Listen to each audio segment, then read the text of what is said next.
I'm going to start the recording and introduce our facilitators for today. Thank you all for being here on this day after Election Day and taking the time out of your schedule to be a part of this.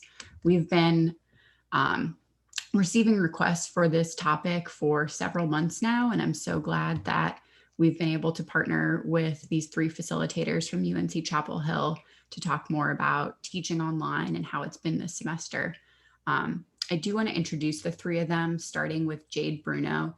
Jade is a second-year Master's of Library Science student at UNC-Chapel Hill who works at the undergraduate library as a graduate research and instruction assistant, which was actually the position that I had before. So it's funny seeing that.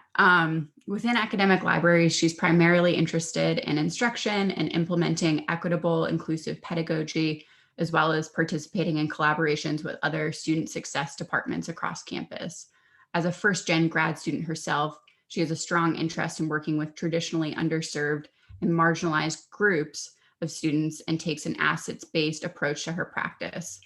You can find her on Twitter at Jade M. Bruno, as well as through her professional portfolio. I'll add that to the chat right now.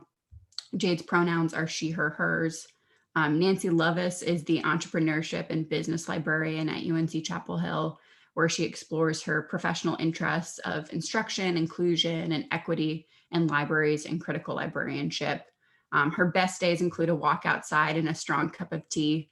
She holds a master's in library and information science from the University of Maryland, College Park, and a BA in economics from Berry College.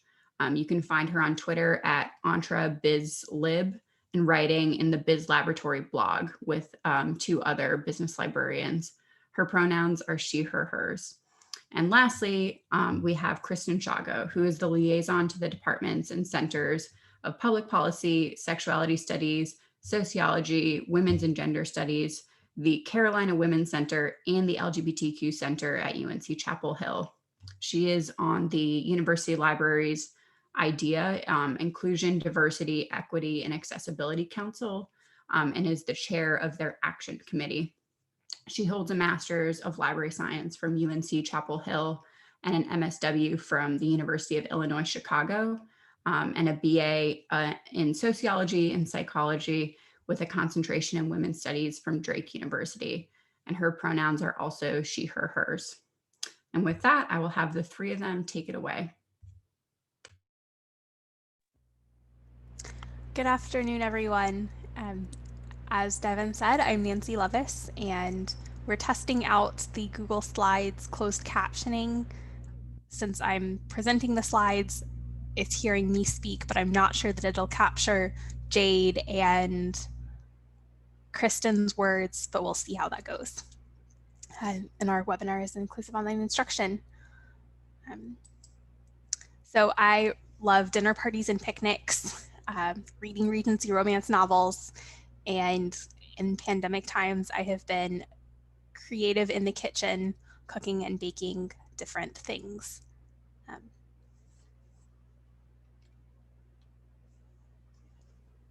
Hi there, I'm Jade. I use she, her pronouns.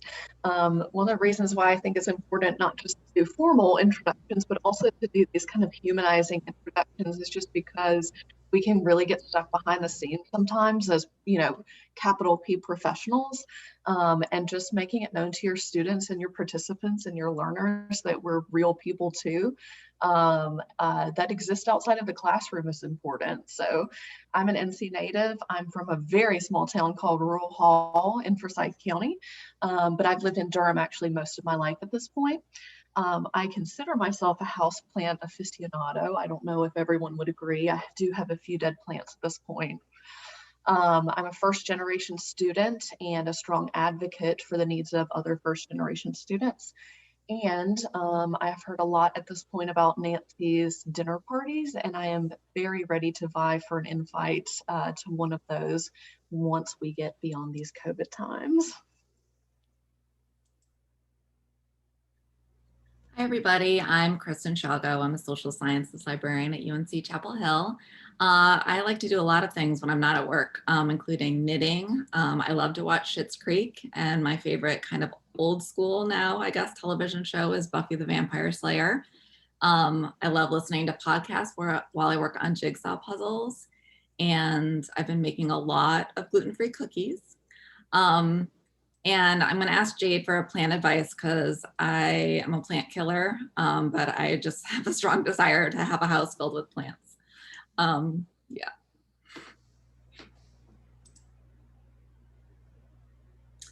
Part of showing kind of like humanizing ourselves, this is something that happened to me earlier this year. I got a notice that they were removing trees from in front of my house right before I did an instruction session. So I went to the quietest room in the house, which was my bathroom. And so everyone really liked my shower curtain. So that was great. And then I just also shared via Twitter my behind the scenes picture, just as letting people know that this is what was really going on. I'm living my life now. I'm doing this from home. And during the session, I shared this with students as well, so they could kind of know my situation. I'll note that some of us have shared our pronouns, which is optional for participants. Gender identity is internal, and sharing pronouns creates space for an inclusive environment where one's identity is respected and valued. Back to you, Nancy. So we have a little poll, kind of an icebreaker, get to know you. What lifts your spirits? So if you have your phone or a web browser open, would love to hear what's been lifting your spirits. You can follow the instructions at the top of the slide to go to the poll everywhere, or follow the link in the chat to respond using poll everywhere.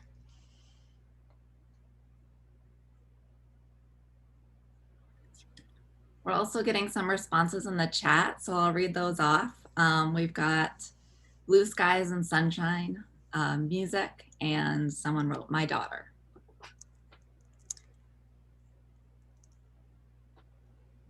As well as Broadway musicals. And this particular poll everywhere question is this lovely word cloud: weather, sunshine, cats, houseplants. I forgot to mention that this works best with one-word answers. I usually forget to say things like that. And this walking chocolate.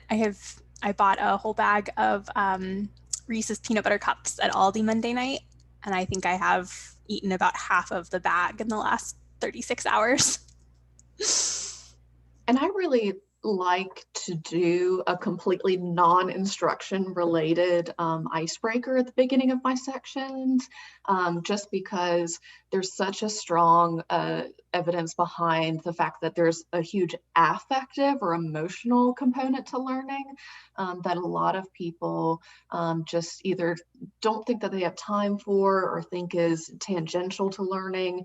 And so really taking the time to reach out and let people know that you are interested and empathetic and that you're going through the same types of things that they are can go a long way in keeping your learners engaged and really making them feel like you are, in the seat with them or in the classroom with them, even though you're not physically with them.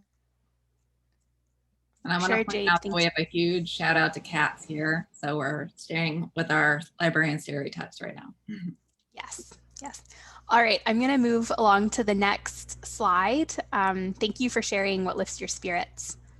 Thank you to those of you who filled out the questionnaire that Devin sent out about a week ago. We've heard you that your number one challenge shared by respondents was related to student engagement, especially in this online environment.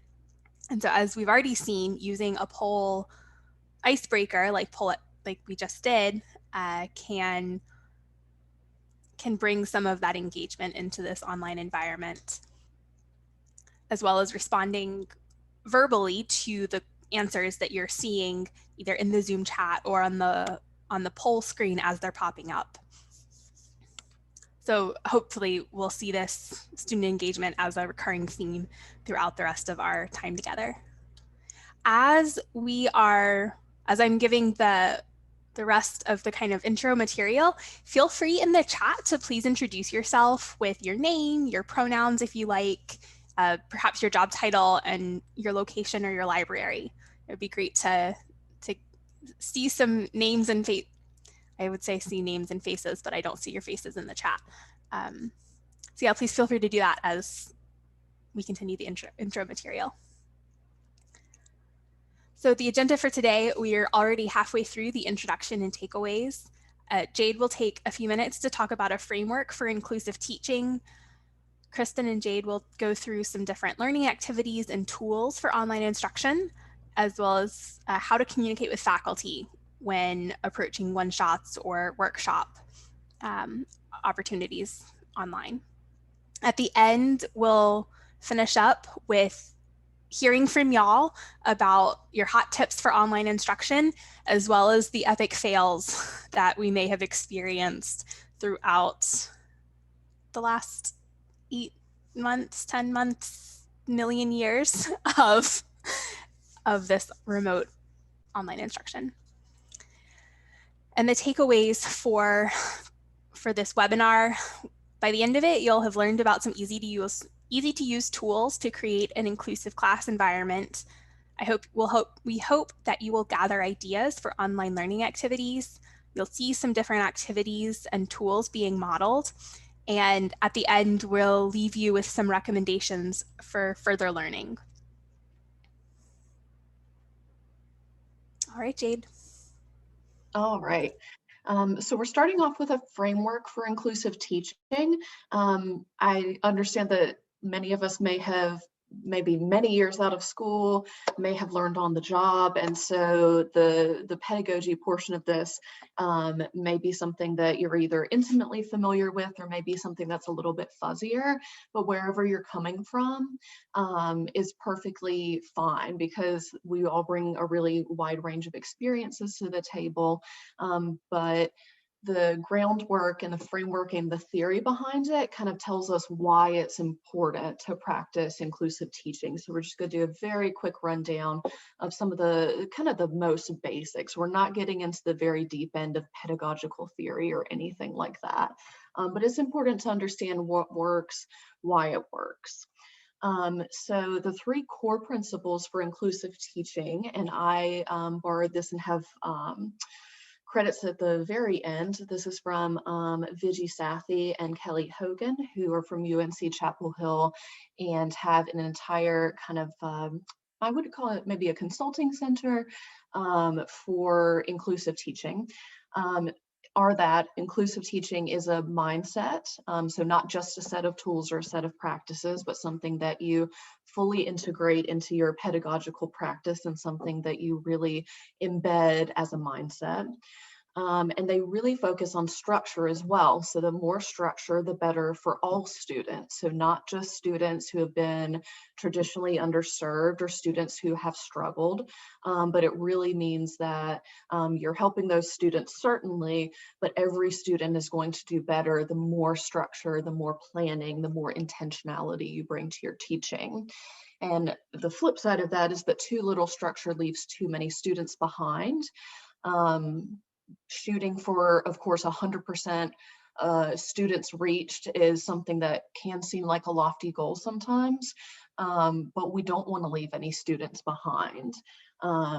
And so a lot of this goes back to universal design. So while inclusive practices can be geared towards certain students who are currently being left behind, these practices help everyone. And it's not up to us as instructors to choose who we do or don't include, or how many students is acceptable to reach or not reach. So regardless of what ends up happening, we should be striving to reach all students. So don't shy away from structure. And be prepared. So a lot of the inclusive teaching actually happens before you start teaching at all. It happens in the planning stages. It happens when you're doing research into, how do I best, put these learning activities together depending on what our learning outcomes are. We can go to the next slide, please, Nancy. All right, so as far as learning activities and discussion best practices, these are the ways in which I kind of think of structure playing a part. So if I'm planning a lesson, I think about the format, my expectations, and the instructions I'm going to be giving my students or my learners. And especially with discussions, small group discussions in particular, I'm thinking about roles. So for the format, are we doing an entire class-wide discussion, which for a class of, we have 83 participants in this one right now, probably not going to work super well. Small group discussions, how are we going to divide people up? What are we going to expect of them? How are we going to make sure that small groups are functioning in the way that we're intending? Are we going to allow anonymous participation for students who may not necessarily thrive in in-person, synchronous, face-to-face participatory methods? For expectations and instructions, how much time are we allotting for this? You don't want to leave things open-ended. Students and learners and people in general psychologically do better when they have very clear expectations of what's expected for them. What deliverables are you going to be asking for? Are you asking for them to share out? Are they going to be physically creating something? And you'll also want to make sure that these are not just given verbally, but you're also giving them visual instructions. So you'll have noticed in the chat throughout that Kristan has been really great about putting links and copying things into the chat so that we're not just giving you things verbally, but you have tools and resources to look at as well. You might have noticed even when you're learning, when you're in a small group, the first thing once you get put into a breakout room or a small group discussion is, oh crap, what are we actually supposed to be doing? And so you want to avoid that kind of situation where, yeah, they heard you and maybe they gleaned a couple things off of that, but having a visual instruction is a really kind of healthy and inclusive way to make sure that they have multimodal instructions. And then as far as roles go, particularly with discussions, who's going to be taking notes? Don't call it a secretary. So who's going to be the note taker? Who's going to be the person who reports back if you're going to have share outs afterwards? Do you need someone who is going to be the facilitator or someone who's going to be the skeptic? It depends on what kind of discussion that you're going to be doing, really. Next slide, please. Okay. Since we are focusing on inclusive teaching in the online classroom, one of the things that I know a lot of us have struggled with is finding the correct tools to translate things that we may have really had down pat in the physical classroom into online. And that involves a lot of tech tools because we are on our computers trying to make this work. And there are a lot out there and it can be overwhelming to choose them. And choosing, I really want to focus on as a process rather than these are the 5 tools that everyone should know about, because that's just not going to be the case. There's not any universal one-size-fits-all tool that's going to solve all of your classroom problems or needs, rather. So the things that you want to consider, depending on what type of instruction you're doing, what type of classroom, what type of school, the cost to use it. Do you have to use a free tool or do you have funds available?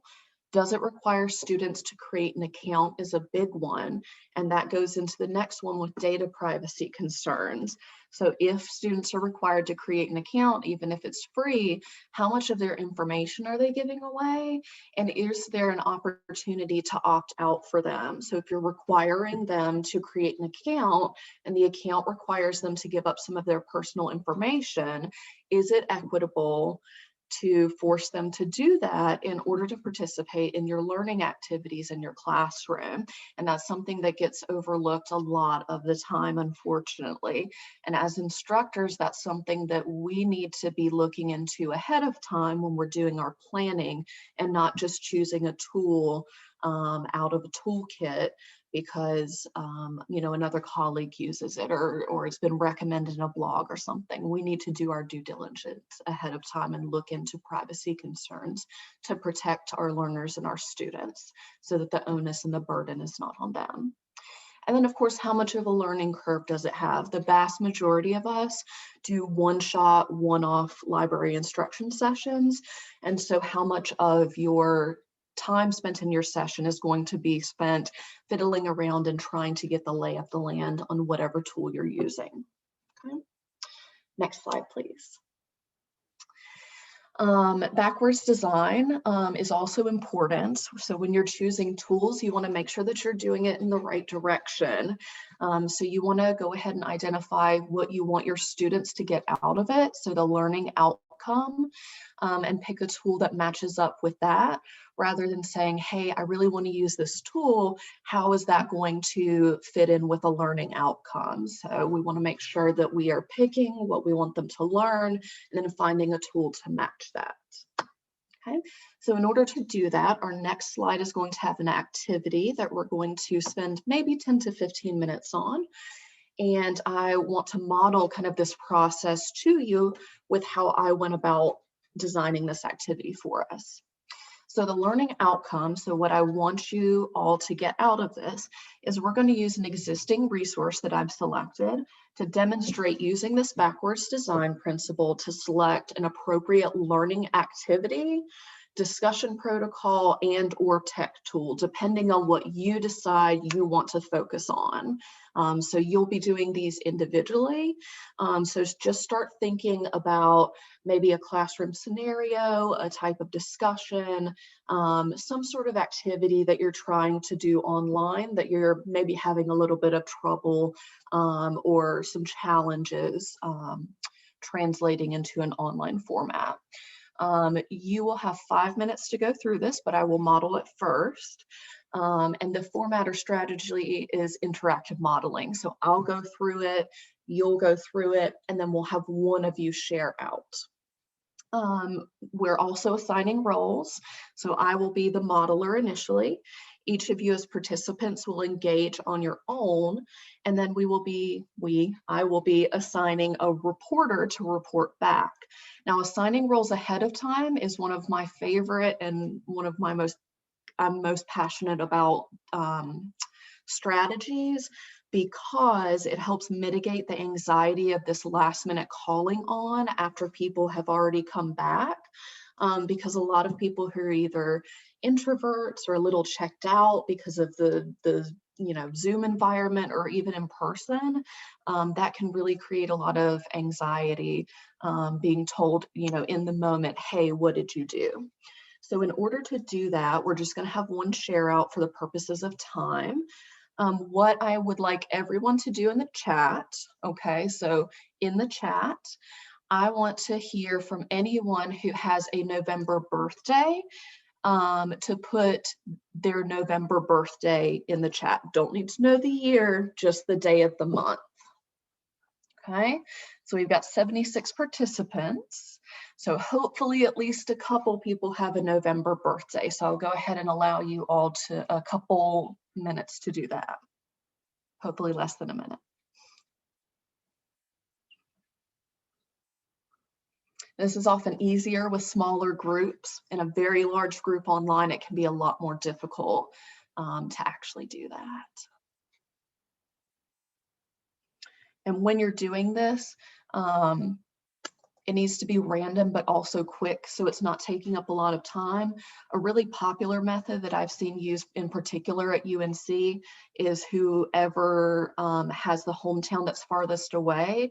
I don't personally like that, just because, especially if you have a learning community with a lot of international students, I feel like that kind of unfairly kind of not targets, but picks them. And I've seen that almost across the board in any groups that have international students. So right now I have 2 November birthdays. I have a November 1st, and since that is closest to today, Monica Carr, you are going to be our randomly selected share out person. So once you all individually have a chance to practice this activity, Monica, I am going to let you screen share and actually walk us through the steps of your process. And again, don't worry, I'm going to be modeling it. You're going to be practicing it on your own for 5 minutes, and then Monica, we will have you share your screen. Okay? Yes, Kristan is absolutely right. You're going to do great. All right, so let's go ahead and go to the next slide. Thank you for being a good sport, Monica. So I do have this here. Unfortunately, you cannot click on these links within, but Kristan has so nicely put the tool selection activity link in the chat box.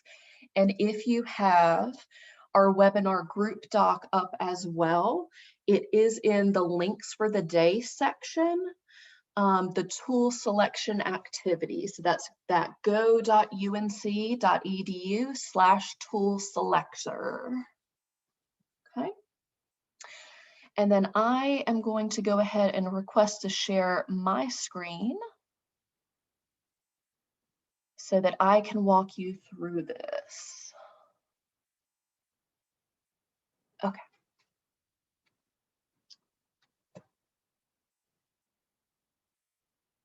Okay, so what everyone should be seeing now is this. Let me make sure, yeah. So this is Project Zero Ideas for Distance Learning, and this is basically a resource that guides you through a process for choosing an activity and a tool using backwards design. And what they're calling a learning objective is a key thinking move. And so it actually has a little box, and hopefully you can see me highlighting here how you may want to use this chart, and that's exactly how we are going to use it. So highlighted in yellow, this is very important. You're going to identify the key learning move or the learning objective that you want students or learners to make. So this is what you want them to get out of your instruction. Now, what I want to model is that I've already looked through this chart. And so my key thinking move, which is this second column, as I go through these, you'll see that a lot of these are pretty common to information literacy instruction.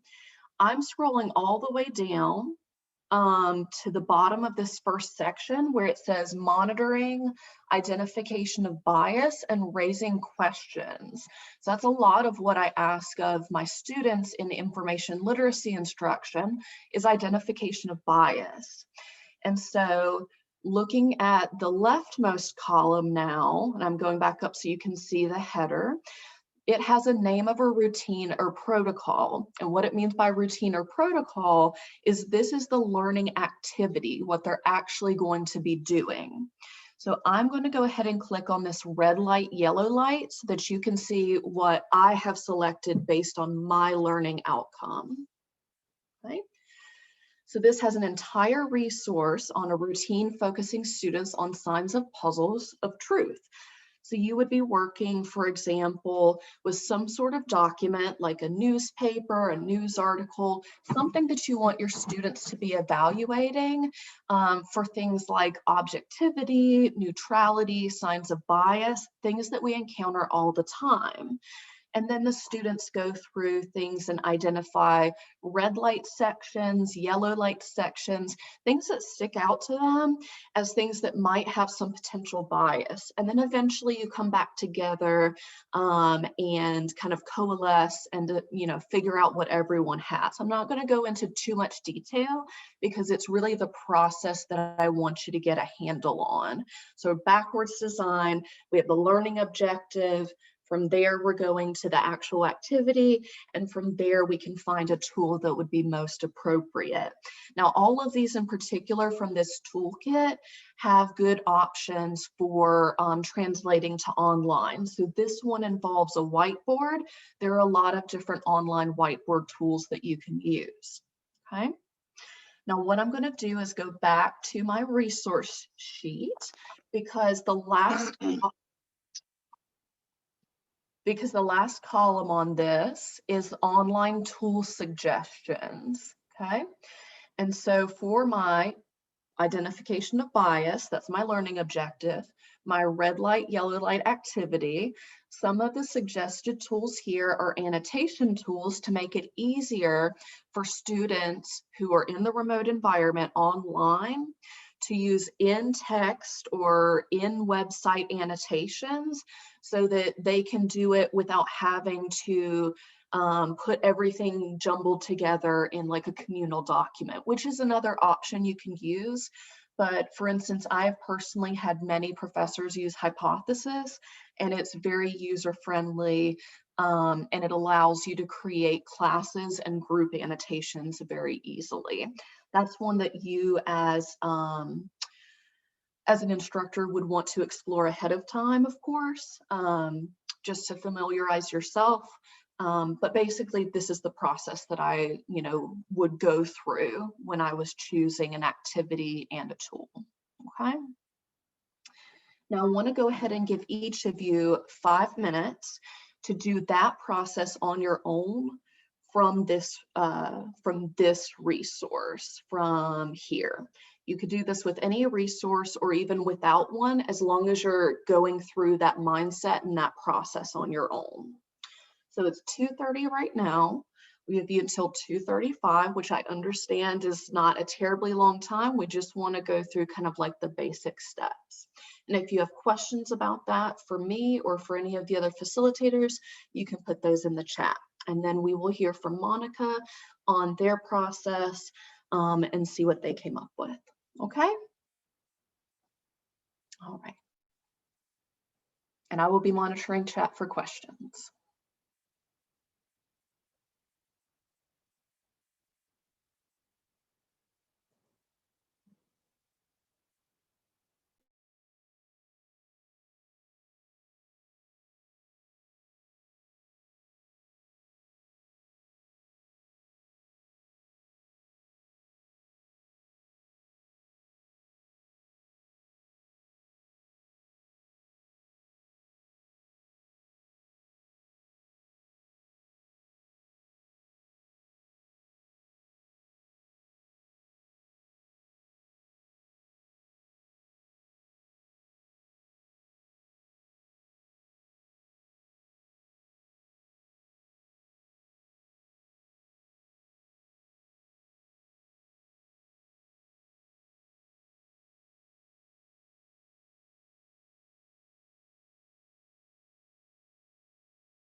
Okay, whoops.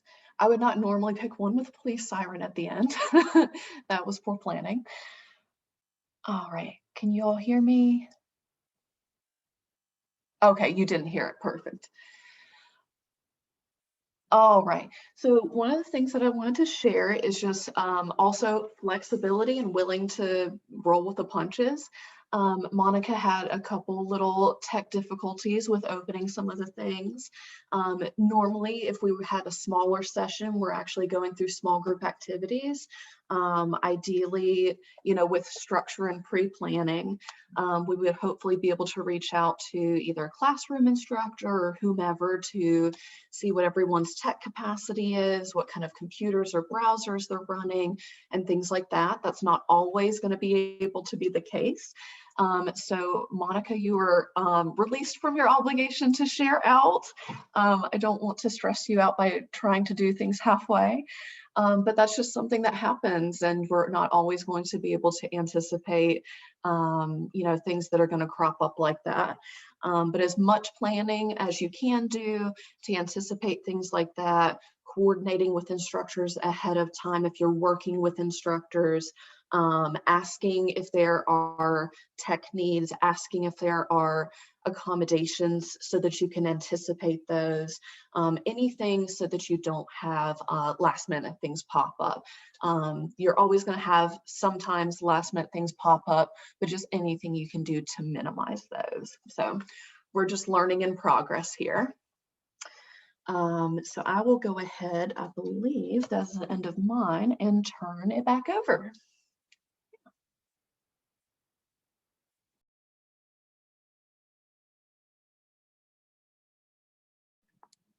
I think that's me.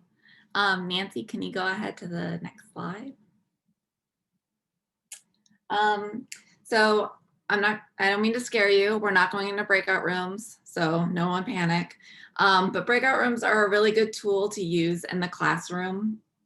They can allow space for smaller discussion. It makes things more comfortable for some participants who prefer to not have to speak or engage in a larger space.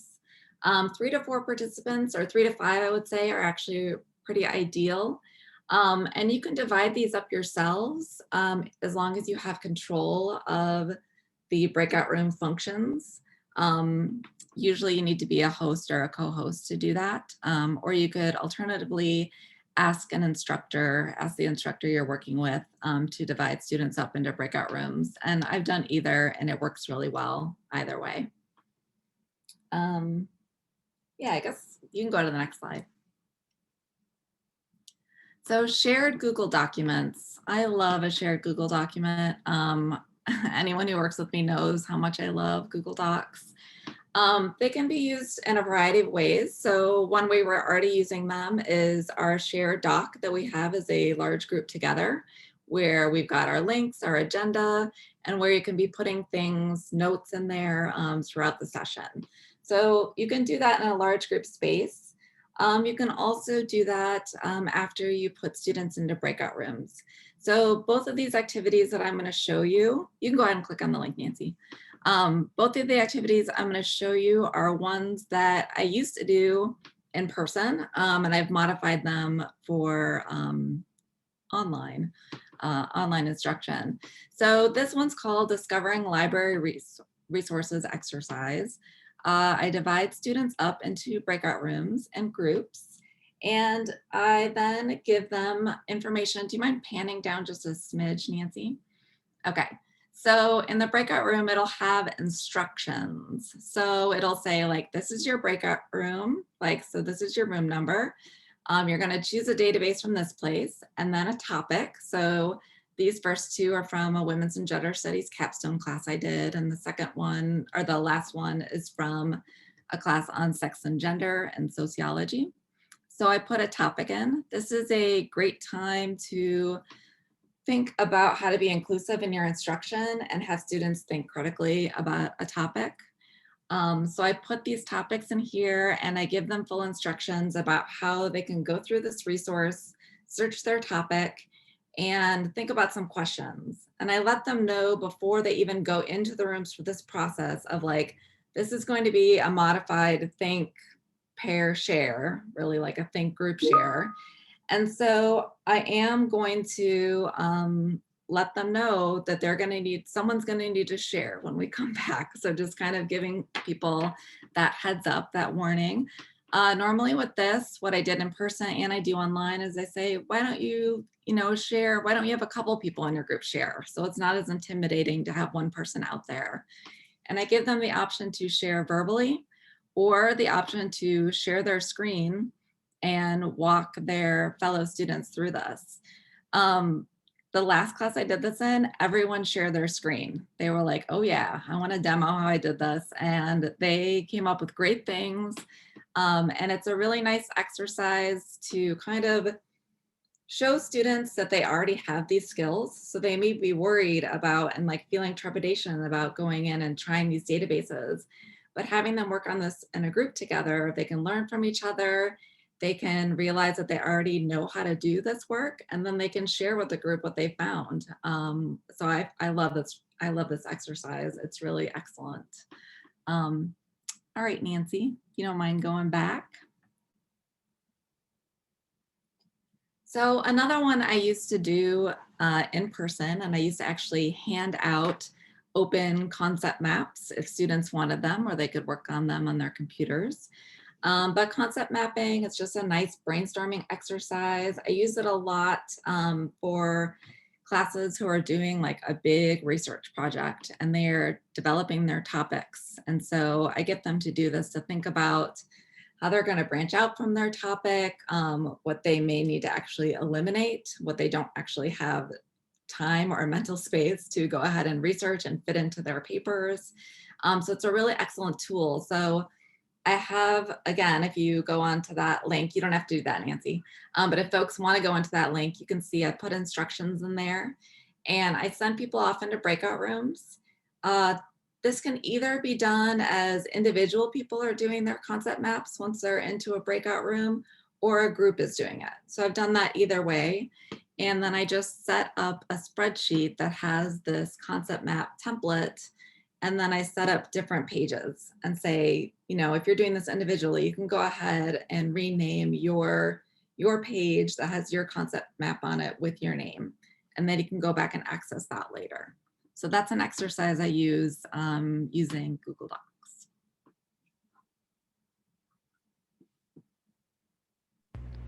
What about polls? I'm not going to spend a huge amount of time going into detail about polling and things. It's great for anonymous responses. If you're asking students questions about what are your challenges with research or what questions do you have, students may feel more comfortable responding anonymously. It's also a great tool for kind of low stakes engagement and getting feedback from your participants throughout the session.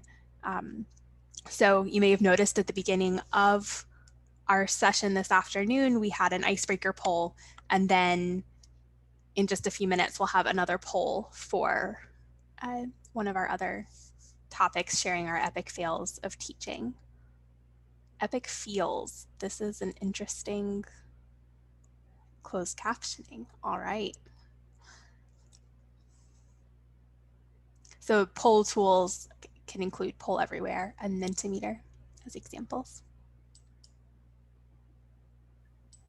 That's okay, Nancy. When I say my last name, Shawgo, it always writes Chicago, which I think is lovely because that's where I'm from.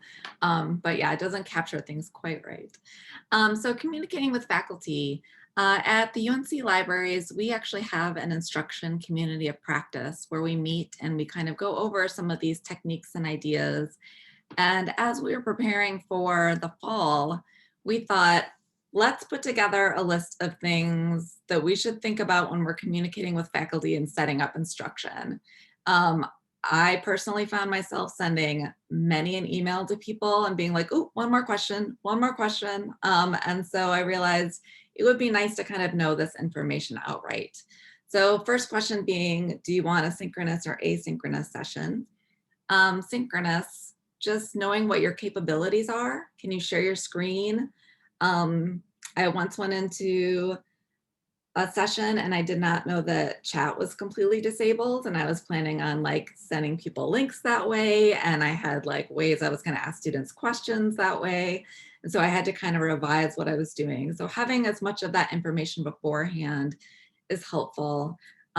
It's also nice to know if it's going to be recorded, to know, and time frame, to know like how much time you're going to spend, but also like, are you coming in for the last 45 minutes of a 3-hour class? That might change how you structure this class and how much engagement you might expect for this last 45 minutes of a really long time being spent online. Also videos on.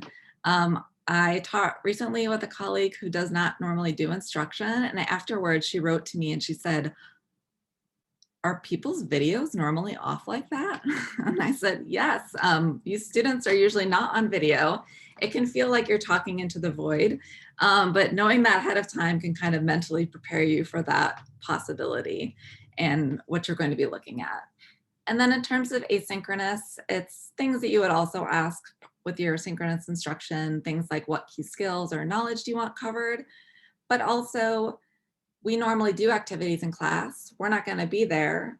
Does the professor want us to coordinate and think about extension activities to assess learning? So I've done that with my classes, recording asynchronous instruction, and then saying, if you go to this part of the slide here, you'll see a link where you can go into an activity about what we've just talked about. So just kind of setting that up for instructors to use with their students. So in our last few minutes, it's time to hear from y'all to share our collective knowledge and experience about our online teaching over the last several months, or if you've been teaching online for a long time. So first, we're going to talk about our hot tips for online teaching. So this is a Google Jamboard, which is a Post-it note wall, kind of like Padlet. Kristan is putting the link in the chat, I believe. But essentially, if you have a hot tip that you'd like to share, click on this link that says sticky note and type your awesome tip here and save, and then it shows up. So if you have a hot tip for online teaching and you want to test out the Jamboard, go right ahead. Or if you just want to throw your tips in the chat, that works too. So I'll give, so maybe about 60 seconds, 60 or 90 seconds to share your hot tips. I realize that's not a very long amount of time. So I'll just kind of organize the Post-its as they pop up, and feel free to move your own around as well. Don't take silence personally. Practice using new online tools or activities with volunteers. Yes, Kristan and Jade and I practiced these tools together. Plan less material. Everything takes longer. Be clear in exercising your instructions. Use the chat. Have a backup plan. Expect interruptions. Finish early if you know that you won't be able to cover that concept. Make a video of it later. Yes, all of these are wonderful. Count silently after asking questions to allow time for typing answers. Everything takes longer online. Be prepared to give an example of the activity, be a part of it. If you are sharing a video on Zoom, make sure you're sharing your computer sounds when you share the screen, part of testing your tools and audio. Keep lecturing as short as possible. Yes. My mom used to teach kindergarten and first grade choir, and her motto was talk less, sing more. And I've tried to adopt that as my kind of teaching motto, talk less and make the students talk more. All right, thank you for sharing a lot of your hot tips. This Jamboard will stay live, so you can come back and copy down all of these amazing amazing tips. So thank you for sharing. I'm going to go back over to the slides because and I'll need some cleanup while everything's happening so that they're sized and everything. Thanks, Jade. All right, so we've had some successes and we have had some epic fails. So this is a poll, what has gone all wrong? So here is a fail that I did today. I did not open the poll up before the presentation started. So I'm going to go do that now while you're thinking about your epic fails. Mentimeter.com. So I really like Mentimeter because it looks pretty and is more fun than Poll Everywhere, I think. All right, play, present, and what are your online teaching fails? I did not want you to do that. There we go. So go to menti.com and use the code 4703679. And take maybe a minute to. So my online teaching fail had nothing to do with me. The library, the data center on campus, the room overheated, and all library access was down because the server room on campus was down. And I was supposed to teach at 10:30, and so I pivoted and was trying, like, doing a research assumptions activity and got everything, like 2 hours of frantic work. And then as soon as I got into the class, the professor was like, "This is great, but can't you just, like, show us the databases?" After I had emailed and said everything's down, so I'm doing other things. So that was a failure on my part to not communicate expectations appropriately with the professor. So it was a fail. I felt like it was a fail, but I think the professor didn't really know what he didn't miss, and the students didn't know. So students don't know what they don't know. Breakout rooms. These are so relatable. I was going to say one of my biggest epic fails was getting into an instruction section where the professor had said they were going to be in the middle of a unit project. And it turns out because of some class cancellations due to university events, they hadn't even introduced it yet. So about 5 minutes in, when I was getting the blank stares and the what are we talking about, the professor was still on the call. And I was like, have y'all talked about this? And the professor was like, oh, we actually haven't gotten to that yet. And so we had to completely flip the entire lesson because they hadn't selected topics yet. And we were going to be going through searching databases for that project. So we had to, like, completely back up that. So being flexible. This one, not asking the instructor about the format of the class. Unlock the box scavenger activity. Jennifer in the chat planned a very visual heavy presentation, but the instructor said there was a visually impaired student in the class.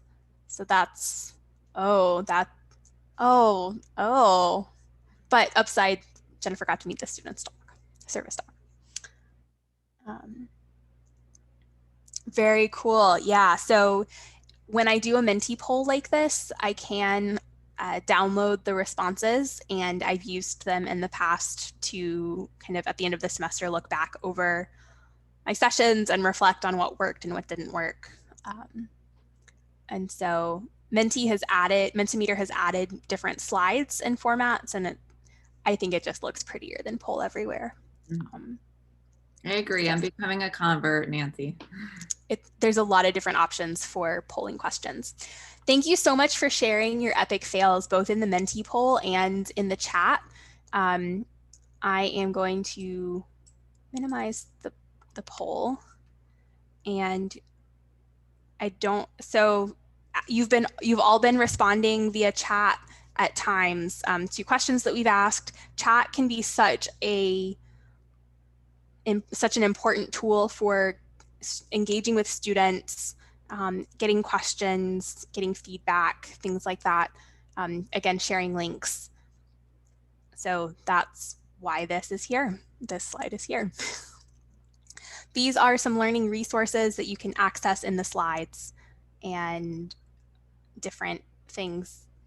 Zoom teaching guides abound on the internet.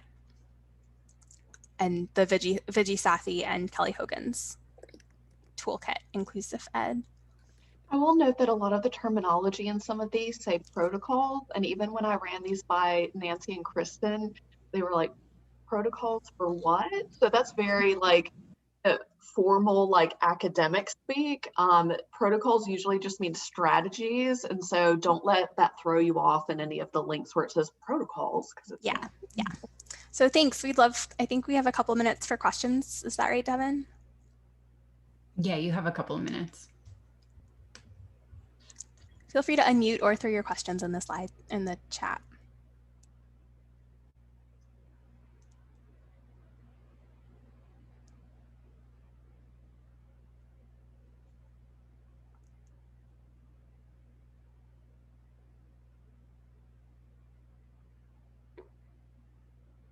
What transcription service? So this is auto closed caption in Google Slides. PowerPoint also has a subtitle option when you're doing live presentations. So I've been using both of those at different times in the last several months. So the Google Slides is only when you're using it in Chrome.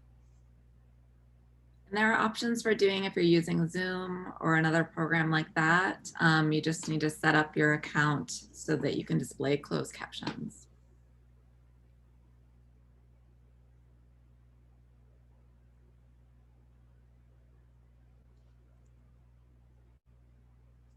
Thank you for all the well wishes in the chat. I think there's maybe time for one more question.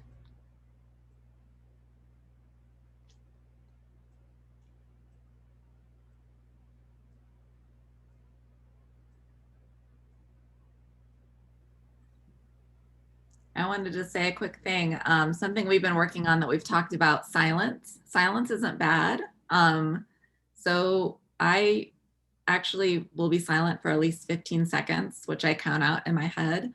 And I counted it out, and then the first question that came through was at like 14 seconds. So just takes a little time for us to percolate.